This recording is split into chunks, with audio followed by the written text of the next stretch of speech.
svega svedočimo i u svojoj porodici, i u svojoj kući, i na svome poslu,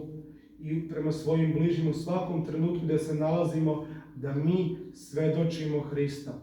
Mnogi ljudi dolaze i kažu, eto oče, ja dolazim u crkvu, molim se Bogu, ali nikako da nateram svoga supruga ili suprugu da dođu u crkvu, da osjete tu radost,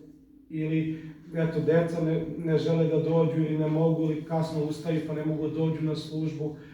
Mi kao pravoslavni hrišćani ne trebamo nikoga da osuđujemo i da ovo što sada pričamo i ova lepa predavanja koja će iz nedelje u nedelju biti, da se ne odnose samo na post. Na post želim da budem dobar, kad se post završi bit ću kakav želim, nego da se trudimo da nikoga nikada ne osuđujemo.